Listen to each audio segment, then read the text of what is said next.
यह कहानी 12th fail IPS Manoj की जिंदगी पर आधारित है, जिन्होंने अपनी जिंदगी में बहुत सारी मुश्किलों को सामना करके कामयाबी हासिल की है। ये रियल कहानी आपको इंस्पायर करेगी और जिंदगी में हर मुश्किल को सामना करते हुए आगे बढ़ने की हौसला देगी। ये रियल कहानी ट्रू लव, हिम्मत, साथ और खुद पर विश्वास की है। ये कहानी शुरू होती है 1997 मध्य प्रदेश के मुरैना जिले की जोरा तहसील के गांव बेलगाम से।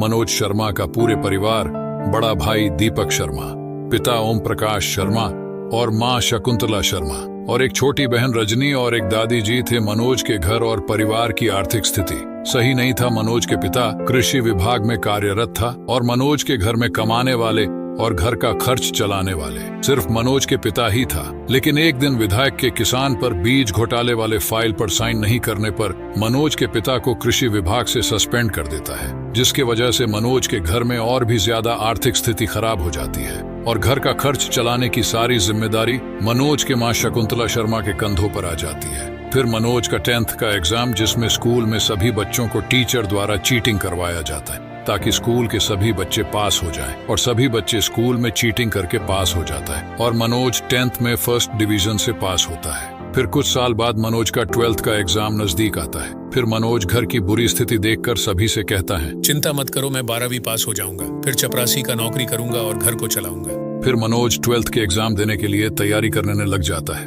जिसमें मनोज बहुत सारी चीट बनाता है और 12th के एग्जाम देने स्कूल जाता है। लेकिन इस बार स्कूल के टीचर नए तरीके से सभी बच्चों को चीटिंग करवाता है। टीचर बोर्ड पर क्वेश्चन आंसर लिखता है और सभी बच्चे अपने आंसर शीट पर उतार लेता है। जैसे ही टीचर चीटिंग करवाना शुरू करता है, उसी वक्त स्कूल में चंबल के नए डीएसपी दुष्यंत सिंह का एंट्री होता है और सभी बच्चों का नकल होना रुक जाता है। फिर प्रिंसिपल आता है और कुछ पैसे डीएसपी दुष्यंत सिंह को घूस देने की कोशिश करता है, लेकिन दुष्यंत सिंह एक ईमानदार डीएसपी था। उसी वक्त प्रिंसिपल को सस्पेंड करके गिरफ्तार कर लेता है। फिर क्या, स्कूल में चीटिंग नहीं होने की वजह से स्कूल के सभी स्टूडेंट्स 12th में फेल हो जाता है। फिर मनोज पढ़ाई लिखाई छोड़कर अपने बड़े भाई दीपक शर्मा के साथ हाथ से बनाए गए किराए का जुगाड़ चलाकर कमाना शुरू कर देता है। लेकिन विधायक का उसी एरिया में बस चलता था और मनोज और दीपक के किराए का जुगाड़ चलाने की वजह से विधायक का बस से होने वाली कमाई कम हो जाता है। फिर विधायक के लोग मनोज के जुगाड़ को झूठी केस में फंसाकर जब्त करवा देता है और मनोज और दीपक को जेल में डाल देता है। और जेल में मनोज और दीपक को पिटाई भी किया जाता है। मनोज कैसे भी करके जेल से निकलता है और डायरेक्ट डीएसपी दुष्यंत सिंह के पास पहुंचता है।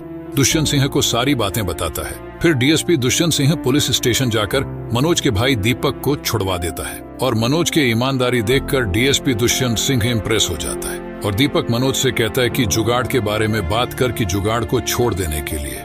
लेकिन मनोज जुगाड़ के बारे में ना बात करके डीएसपी दुष्यंत सिंह से बोलता है, सर मैं आपके जैसा बनना चाहता हूँ, कैसे बनूंगा? डीएसपी दुष्यंत सिंह मुस्कुराते हुए मनोज को कहता है, बस तुम्हें चीटिंग छोड़नी होगी। फिर डीएसपी दुष्यंत सिंह की ये बात मनोज के दिमाग में बैठ जाता है। फिर मनोज पढ़ाई करना शुरू कर देता है और फिर अगले साल वही हुआ, डीएसपी दुष्यंत सिंह का ट्रांसफर हो जाता है। फिर बस वही स्कूल में बच्चों ने 12वीं में दबाकर चीटिंग करता है, सिर्फ एक लड़के को छोड़कर। वह था मनोज, क्योंकि मनोज के कान में डीएसपी दुष्यंत सिंह का आवाज गूंज रहा था कि बस चीटिंग छोड़नी होगी। फिर क्या, सभी बच्चे 12th में फर्स्ट सेकंड आता है, लेकिन मनोज 12th में बिना चीटिंग किए 3rd डिवीजन से पास होता है और अगले 3 साल तक मनोज उसी लगन से पढ़ता है और घर की खर्च चलाने के लिए और मनोज को पढ़ाने के लिए मनोज की माँ घर की सबसे कीमती चीज एक एक करके बेच देती है और फिर मनोज भी ये क्लियर कर लेता है। फिर मनोज आगे की पढ़ाई करने के लिए डीएसपी बनने के लिए ग्वालियर जाने वाला था। फिर मनोज के दादी जी ने मनोज की पढ़ाई के लिए सभी से छुपा कर रखे गए पूरी जिंदगी की पेंशन की कमाई मनोज को देती है। फिर मनोज अपने कपड़े, कॉपी पेन और दादी जी की दी गई पेंशन की कमाई एक ही बैग में पैक कर लेता है और ग्वालियर जाने के लिए बस में बैठ जाता है। फिर मनोज बस में ही सो जाता है और मनोज के बगल में बैठी महिला मनोज के बैग लेकर एक स्टेशन पहले ही उतर जाती है और फिर बस ग्वालियर पहुंचता है और मनोज को बस कंडक्टर उठाता है तो मनोज को अपना बैग नजर नहीं आता है। फिर मनोज बस कंडक्टर से पूछता है। फिर बस कंडक्टर मनोज को सारी बातें बताता है। फिर मनोज के जीवन में यहाँ से सबसे बड़ी परेशानी शुरू हो जाता है, क्योंकि मनोज के पास न खाने के लिए पैसा बचा था, नहीं पहनने के लिए एक भी कपड़ा बचा था, क्योंकि दादी जी की दी गई जिंदगी भर की पेंशन की कमाई उसी बैग में रखा था जो बस में चोरी हो गया था। फिर मनोज पूरी रात भूखे प्यासे रोड के बगल में बैठा रहता है और सोच सोच कर रोता रहता है। फिर मनोज सुबह पीसीएस गया कोचिंग क्लास के लिए, लेकिन पीसीएस में भर्ती के लिए सरकार द्वारा 3 साल का रोक लगा दिया गया था।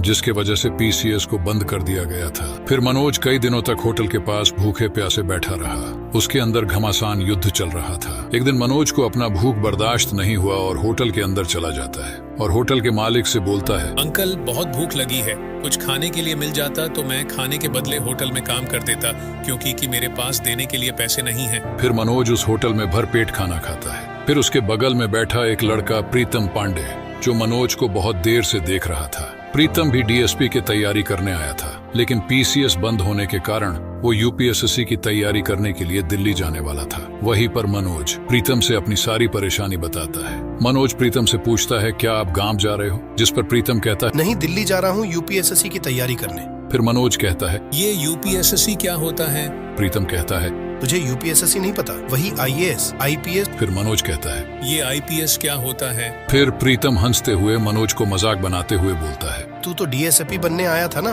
और तुझे आईएएस आईपीएस नहीं पता? अबे आईएएस आईपीएस डीएसपी से बड़ा अधिकारी होता है। फिर मनोज कहता है, क्या सच में आईपीएस डीएसपी से बड़ा अधिकारी होता है? मैं भी बनूंगा आईपीएस, मुझे अपने साथ दिल्ली ले चलो। फिर प्रीतम कहता है, तू मुझसे मजे ले रहा है। तू दिल्ली में रहेगा कहाँ? नहीं तेरे पास टिकट का पैसा है, नहीं तेरे पास खाने और रहने का पैसा है, नहीं तुझे यूपीएससी के बारे में पता है। तू दिल्ली जाकर करेगा क्या? फिर मनोज बोला, मुझे बस दिल्ली ले चलो, मैं आपको टिकट का पैसा लौटा दूंगा। फिर मनोज प्रीतम के साथ दिल्ली पहुंच जाता है और जैसे ही मनोज दिल्ली के मुखर्जी नगर पहुंचता है तो मनोज और भी यूपीएससी की तैयारी करने वाले स्टूडेंट को देखते ही मनोज का हौसला कम हो जाता है। लेकिन जब मनोज को अपने घर की स्थिति और दादी जी की दी गई पूरी जिंदगी की पेंशन वाले पैसे जो बस में चोरी हो गया था वह याद आ जाता है। फिर मनोज के अंदर से आवाज आता है, हार नहीं मानूंगा। फिर भी मनोज के अंदर टेंशन रहता है, इतने सारे स्टूडेंट है, कैसे हो पाएगा। फिर मनोज अपने दोस्त प्रीतम के साथ फ्री में यूपीएससी की तैयारी करवाने वाले गौरी भैया के पास जाता है। ये गौरी भैया जो है, ये 5 साल में 5 बार यूपीएससी एग्जाम में फेल हुआ था और इस बार गौरी भैया का यूपीएससी एग्जाम का लास्ट अटेम्प्ट था। फिर गौरी भैया मनोज को यूपीएससी का सारा चीज बताता है। फिर मनोज के पास नहीं रहने का जगह नहीं, खाने का पैसा था। फिर मनोज एक लाइब्रेरी में काम ढूंढता है। उस लाइब्रेरी में काम था टॉयलेट साफ करना, लाइब्रेरी को साफ करना और रहने के लिए एक कमरा और महीने का 280 रुपए और 5 मिनट लेट होने पर पूरे दिन का तनख्वाह नहीं मिलेगा। मनोज ने इस काम को भी एक्सेप्ट कर लेता है। अब आया गौरी भैया का लास्ट अटेम्प्ट का फाइनल रिजल्ट, लेकिन गौरी भैया अपने आखिरी अटेम्प्ट में भी फेल हो जाता है। फिर पूरी रात गौरी भैया सो नहीं पाता है और सुबह में गौरी भैया एक बोर्ड लगाता है, free UPSC guidance centre restart tea stall, यानी कि गौरी भैया ने अपने चाय का स्टॉल खोल लेता है और वहीं पर सभी यूपीएससी की तैयारी करने वाले स्टूडेंट्स को फ्री में तैयारी करवाने का गाइडेंस गौरी भैया बन जाता है। और गौरी भैया सभी स्टूडेंट से बोलता है, मेरा यूपीएससी का सपना तो खत्म हो गया, लेकिन तुम सब में से कोई एक भी वर्दी पहनेगा तो मुझे लगेगा मेरा यूपीएससी का सपना पूरा हो गया। फिर गौरी भैया अपने चाय स्टॉल पर ही सभी यूपीएससी कैंडिडेट्स को फ्री में मोटिवेशन के साथ यूपीएससी की तैयारी करवाना शुरू कर देता है। फिर कुछ दिन बाद सभी का पहली बार प्रीलिम्स का पेपर आता है। सभी ने प्रीलिम्स का पेपर दिया, फिर रिजल्ट आया, फिर वही हुआ जो होना था। मनोज प्रीलिम्स के पेपर में फेल हो जाता है।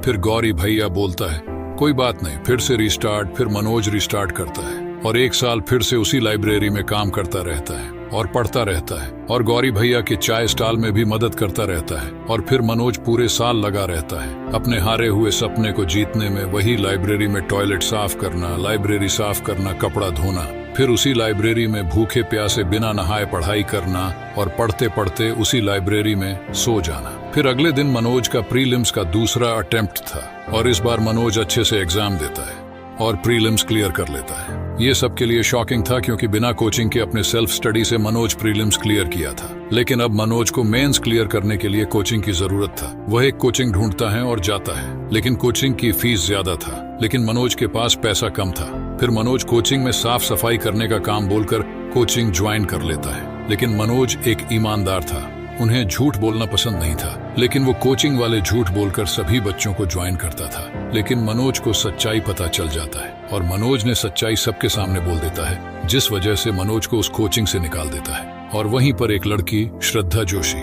जो उस कोचिंग को ज्वाइन करने आई थी और सच्चाई सुनते ही कोचिंग ज्वाइन नहीं करती है और वहां से जाने लगती है। तभी मनोज उस लड़की श्रद्धा जोशी को आवाज लगाता है और फिर श्रद्धा जोशी से पूछता है कि आप क्या चीज के कोचिंग के लिए आई थी। फिर श्रद्धा जोशी बोलती है, पीसीएस की कोचिंग के लिए।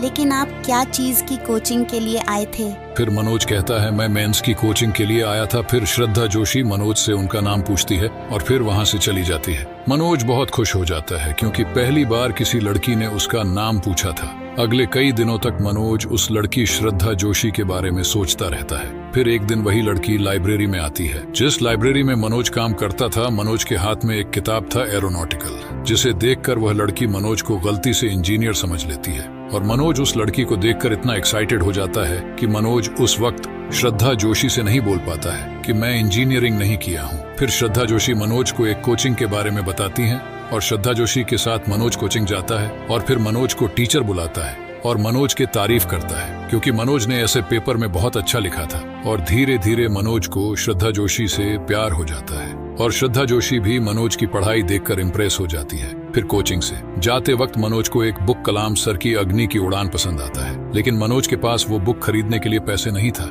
ये सारी चीज श्रद्धा जोशी देख रही थी और फिर श्रद्धा जोशी वही बुक खरीदकर दिवाली के दिन मनोज को गिफ्ट कर देती है। मनोज बहुत खुश हो जाता है और श्रद्धा जोशी को थैंक्स बोलता है और फिर दोनों साथ में चाय पीता है। दोनों एक दूसरे को पसंद करने लग जाता है। इधर मनोज IPS अधिकारी की तैयारी में लगा रहता है और उधर श्रद्धा जोशी IRAS अधिकारी की तैयारी में। फिर दोनों साथ में कोचिंग जाता है और कोचिंग में टीचर रॉकेट के बारे में पूछता है, जिस पर श्रद्धा जोशी मनोज को गलती से इंजीनियर समझ ली थी और श्रद्धा जोशी को लग रहा था कि मनोज को रॉकेट के बारे में पता है। फिर मनोज खड़ा होकर सच्चाई बताता है कि मैं कोई इंजीनियरिंग नहीं किया हूँ, जिस पर सभी स्टूडेंट्स हंसने लगता है और श्रद्धा जोशी को बेइज्जती फील होता है। फिर श्रद्धा जोशी मनोज से बहुत ज्यादा नाराज हो जाती है। मनोज श्रद्धा जोशी को बहुत समझाने की कोशिश करता है। फिर श्रद्धा जोशी चली जाती है।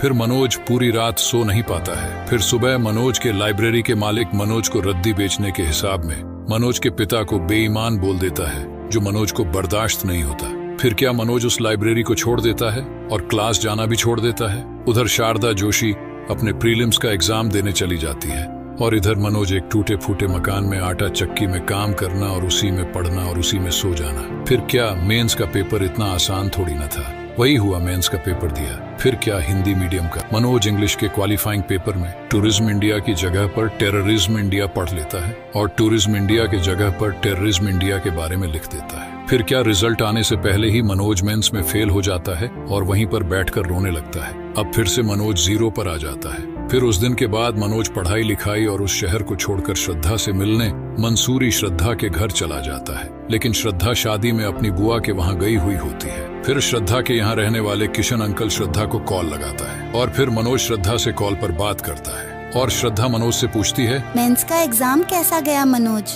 जिस पर मनोज जवाब देता है, श्रद्धा, मैंने इंग्लिश टूरिज्म की जगह पर टेररिज्म के बारे में लिख दिया था, जिसकी वजह से फेल हो गया हूँ। फिर श्रद्धा नाराजगी जताते हुए बोलती है, तुम दोबारा पढ़ाई करने की बजाय मेरे घर पर आ गए हो। फिर मनोज डरते हुए श्रद्धा से बोलता है, श्रद्धा, मुझे तुमसे कुछ कहना था। फिर मनोज फोन पर ही श्रद्धा को आई लव यू बोल देता है। फिर श्रद्धा आई लव यू का जवाब दिए बिना मनोज को किशन अंकल को फोन देने के लिए बोल देती है। फिर श्रद्धा किशन अंकल से कहती है, अंकल मनोज को बोल दो यहाँ से वापस दिल्ली जाने के लिए। लेकिन मनोज वापस दिल्ली ना जाकर अपने गांव बेलगांव चला जाता है और फिर कई साल बाद मनोज अपने सभी परिवार, भाई बहन और अपनी माँ से मिलता है।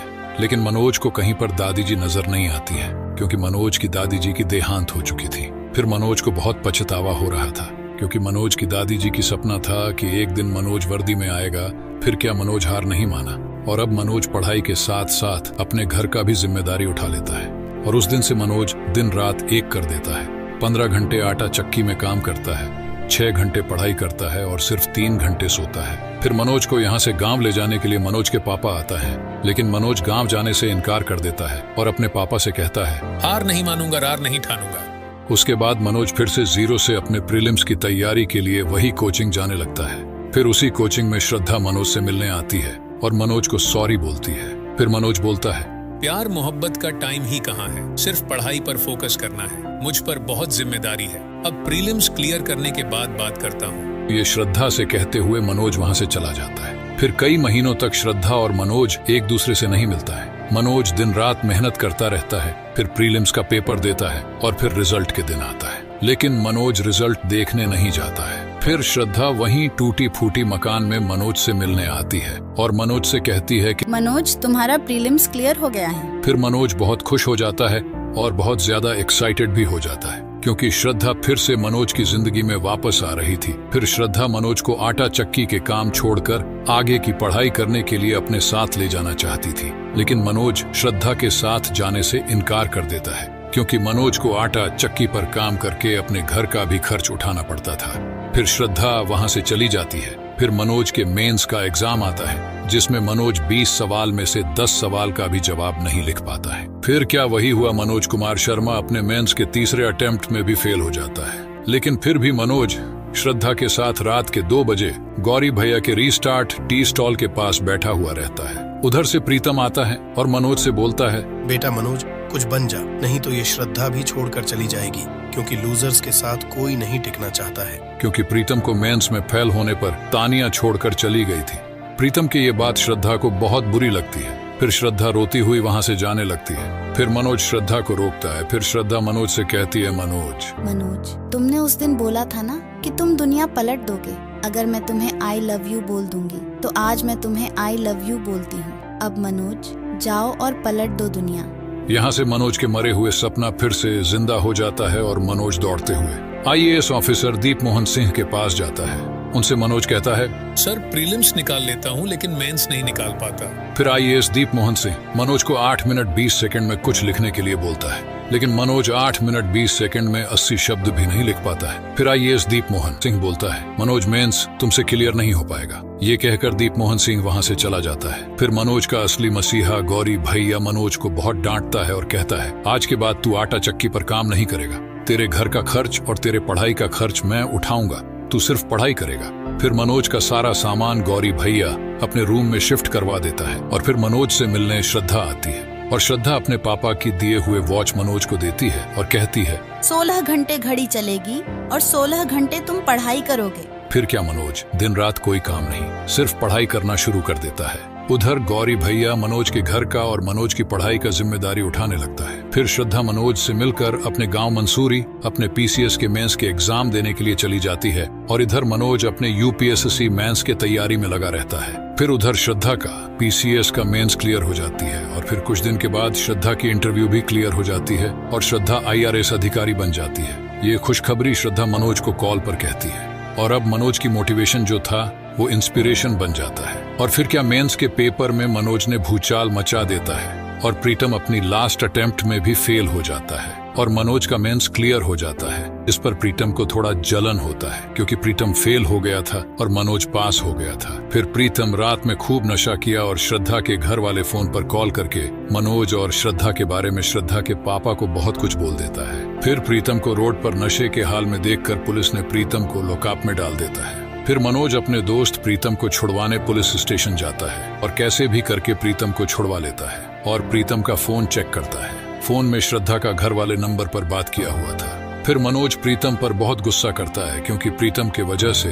श्रद्धा और मनोज के बीच फिर से दूरी बन गया था, क्योंकि श्रद्धा के पापा प्रीतम के बात सुनकर श्रद्धा को दिल्ली जाने से मना कर दिया था। फिर श्रद्धा अपने पापा को बहुत मनाती है, बहुत विश्वास दिलाती है, तब जाकर श्रद्धा के पापा श्रद्धा को दिल्ली जाने देता है। फिर श्रद्धा दिल्ली जाकर मनोज से मिलती है और मनोज के इंटरव्यू दिलवाने के लिए मनोज के साथ में जाती है और फिर श्रद्धा ने मनोज को एक चिट्ठी देती है और कहती है, ऐसे अभी नहीं, इसे इंटरव्यू देने के बाद पढ़ना। फिर मनोज का इंटरव्यू देने का नंबर आता है। फिर मनोज के साथ एक बूढ़ा अंकल जाता है और मनोज को समझाते हुए कहता है कि अंदर गलती से भी मत बोलना, 12th में फेल हुआ था, कोई बहाना बना लेना बोल देना, दादा या दादी जी का देहांत हो गया था और अंदर बैठे अध्यक्ष को हिंदी मीडियम वाले पसंद नहीं था। फिर मनोज इंटरव्यू के लिए अंदर जाता है और अध्यक्ष मनोज का डॉक्यूमेंट चेक करता है और मनोज से पूछता है, 10th में 1st डिवीजन है और 12th में 3rd डिवीजन, क्या आप 12th में फेल हुए थे? जिस पर मनोज कुछ देर तक चुप रहता है और फिर बोलता है, जी सर, मैं 12th में फेल हुआ था। फिर अध्यक्ष सर पूछता है, आप 12th में फेल कैसे हुए थे? जहां पर मनोज कोई बहाना नहीं बनता है और बोल देता है, सर, उस साल हमारे स्कूल में चीटिंग नहीं हुआ था। हमारे गांव में एक नए DSP दुष्यंत सिंह सर आया था और उन्होंने चीटिंग रोक दिया था और सभी स्टूडेंट्स 12th में फेल हो गया था। फिर ये सुनते ही मनोज को अध्यक्ष सर जाने के लिए बोल देता है। फिर मनोज उठकर जाने लगता है। फिर मैम मनोज को आवाज देकर कहती है 2 मिनट बाहर रुकने के लिए। फिर मनोज इंटरव्यू रूम से बाहर आता है। फिर मनोज को श्रद्धा की दी गई चिट्ठी पर नजर जाता है और मनोज उस चिट्ठी को पढ़ने लग जाता है। उस चिट्ठी में श्रद्धा ने लिखी थी कि मनोज, तुम चाहे आईपीएस ऑफिसर बनो या चक्की में काम करो, मैं सारी जिंदगी तुम्हारे साथ बिताना चाहती हूँ। Will you marry me, Manoj? फिर मनोज शारदा की ये चिट्ठी पढ़कर बहुत खुश हो जाता है। फिर कुछ देर बाद फिर से मनोज को चेयरमैन सर इंटरव्यू के लिए अंदर बुलाता है। फिर मैम पूछती है, आप चीटिंग के बारे में क्यों बताया? आप झूठ भी बोल सकते थे। जिस पर मनोज जवाब देता है, मैम, मेरा मन नहीं माना कि एक चीटिंग छुपाने के लिए दूसरी चीटिंग करूं। मैम, मुझे पता ही नहीं था कि चीटिंग करना गलत बात है। मेरे यहाँ टीचर खुद स्कूल में चीटिंग करवाता है और 12th में भी चीटिंग हुआ, लेकिन मैंने चीटिंग नहीं किया। अगर चीटिंग करता तो 10th की तरह मेरा भी 12th में फर्स्ट डिवीजन आता, लेकिन सबका 12th में फर्स्ट डिवीजन आया और मेरा 3rd डिवीजन। फिर भी मैं सबसे ज्यादा खुश था और उस दिन मुझे समझ आया कि ईमानदारी के 3rd डिवीजन बेईमानी के फर्स्ट डिवीजन से कई ज्यादा खुशी देती है। फिर चेयरमैन सर इंग्लिश में मनोज से कुछ पूछता है, लेकिन मनोज हिंदी मीडियम का स्टूडेंट था। मनोज को कुछ समझ में नहीं आता है। फिर मनोज बोलता है, सर क्या आप हमें हिंदी में समझा सकते हैं? फिर अध्यक्ष सर गुस्से में कहता है, क्या आपको सिंपल इंग्लिश भी नहीं आता है? फिर मनोज कहता है, क्या सर थोड़ा पानी पी सकता हूँ? फिर मैम वहाँ रखे कांच की गिलास में पानी मनोज को देती है।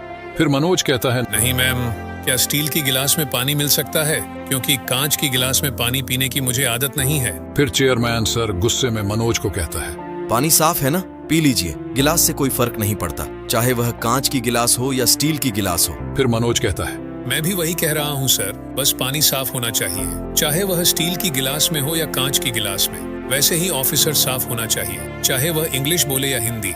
फिर अध्यक्ष सर कहता है, यहाँ इंटरव्यू में IIT टॉपर्स भी है, तो फिर मैं आपको 12th फेल को सिलेक्ट क्यों करूं? फिर मनोज कहता है, वो टॉपर जरूर है सर, पर उन्होंने वो सब नहीं देखा है जो मैंने झेला है। उन्होंने गांव में चीटिंग होते हुए नहीं देखा है, और अगर मुझे मौका मिला तो मैं आपको आश्वासन देता हूँ कि गांव में तो क्या पूरे जिले में कहीं चीटिंग नहीं होगी, कहीं घूसखोरी नहीं होगी। फिर अध्यक्ष सर कहता है, फिर भी 12th फेल से बेटर IIT टॉपर होता है। फिर मनोज जवाब देता है, मैं IIT टॉपर से कई ज्यादा योग्य हूँ, क्योंकि माउंट एवरेस्ट पर चढ़ने वाले पहले इंसान एडवन हिली थे, लेकिन अंगरीटा पहले शिल्पा थे जिन्होंने पहले एवरेस्ट पर बिना ऑक्सीजन सपोर्ट के चढ़ा था। और मेरे विचार में उनका बिना सपोर्ट के चढ़ना ज्यादा बड़ी बात है, और मैं भी सर यहाँ तक बिना ऑक्सीजन सपोर्ट के पहुँचा हूँ। फिर मैम कहती है, ये आपका लास्ट अटेम्प्ट है, अगर सेलेक्ट नहीं हुए तो क्या करोगे? फिर मनोज मुस्कुराते हुए कहता है, कोई बात नहीं, हार नहीं मानूंगा, अपने लक्ष्य की प्राप्ति तक नहीं रुकूंगा। फिर मैम कहती है, आपका लास्ट अटेम्प्ट है और सिलेक्शन नहीं हुआ तो लक्ष्य की प्राप्ति कैसे करोगे? फिर से मनोज मुस्कुराते हुए कहता है, मैम, IPS बनना मेरा लक्ष्य नहीं है,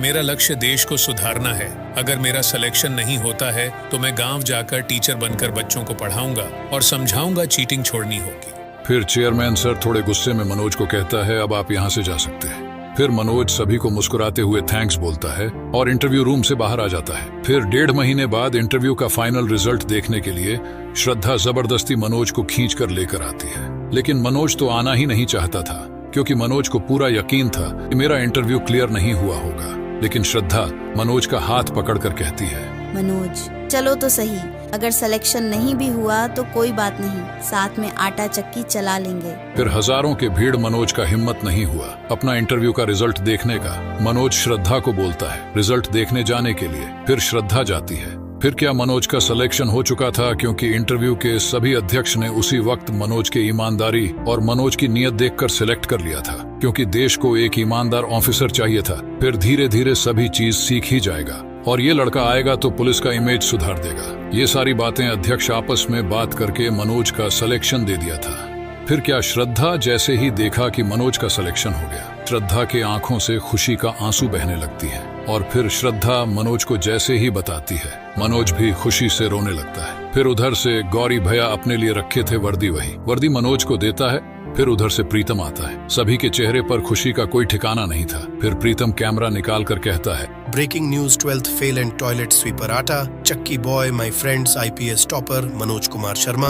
फिर जैसे ही मनोज के माँ को पता चलती है, वो भी खुशी से रोने लगती है। फिर सबसे पहले मनोज उनके पास पहुंचता है, जो मनोज को बोला था बस चीटिंग छोड़नी होगी, यानी कि DSP दुष्यंत सिंह के पास। लेकिन दुष्यंत सिंह मनोज को नहीं पहचानता है। फिर मनोज कहता है, सर आपने जिनको बोला था कि बस चीटिंग छोड़नी होगी, मैं वही लड़का हूँ, मैंने चीटिंग छोड़ दिया सर। फिर मनोज को गले से लगा लेता है। फिर मनोज सबसे पहले अपनी शादी के कार्ड DSP दुष्यंत सिंह को देता है। फिर IPS मनोज शर्मा और IRS अधिकारी श्रद्धा जोशी दोनों शादी कर लेता है। फिर आईपीएस मनोज पूरे चंबल को घूसखोरी चौहान जी और भ्रष्टाचार विधायक जी को भी सुधार देता है। और एक ईमानदार ऑफिसर कितना बदलाव ला सकता है ये मनोज साबित कर देता है। और कितनी भी मुश्किलें हो, उन मुश्किलों से लड़ते हुए आप अपने हौसले और अपने दम पर आप कुछ भी कर सकते हैं। ये आईपीएस ऑफिसर मनोज कुमार शर्मा ने साबित करके दिखा दिया।